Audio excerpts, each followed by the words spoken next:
Hello everyone, my name is Andrea Ruiz. Today I will be comparing case 1 and case 2 of two different classrooms. Both are learning moon phases, but they are being taught in two different ways. For the first one in case 1, so for case 1, it's more of a traditional approach. The teacher explains the information to the students. She then uses diagrams, she uses models to recreate the moon phases with the students, but the students are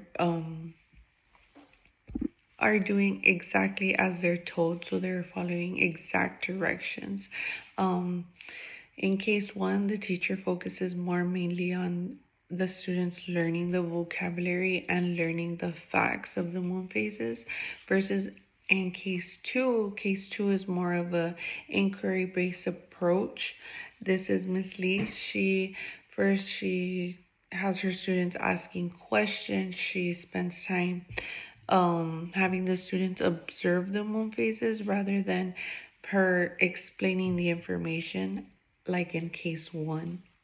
Miss Lee does have her students do more mainly the investigating and discussing on their own, and she's just kind of guiding them. She's letting them basically do it more mainly on their own.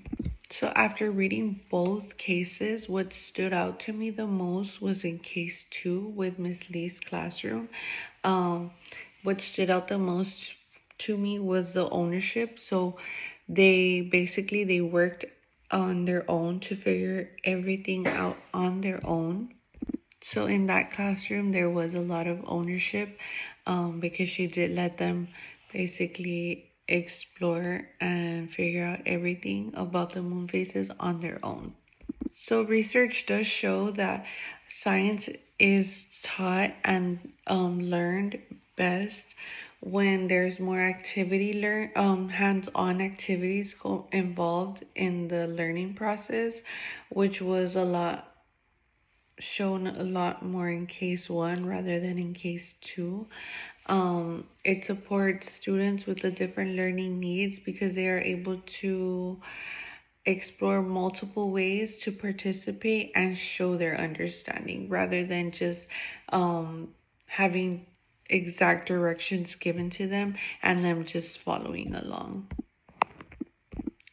So after comparing both cases, they both did have a lot of value, but in my opinion, the inquiry-based instruction encourages more critical thinking and engagement of the students, versus the traditional instruction.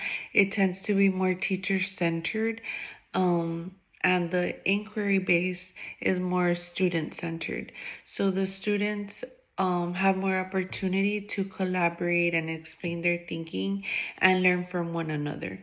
So in my opinion, the inquiry based does do a lot of a better job for the students contributing in different ideas and perspectives,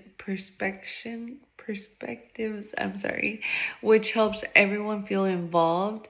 And this connects to the responsiveness of teaching because students do get to bring their own experiences and backgrounds into the learning process. As a teacher, I do want my classroom for them to feel included, for them to have opportunities for the students to ask questions, to investigate, and to work together to find the answers that they need. And I kind of just guide them rather than have them follow exact directions.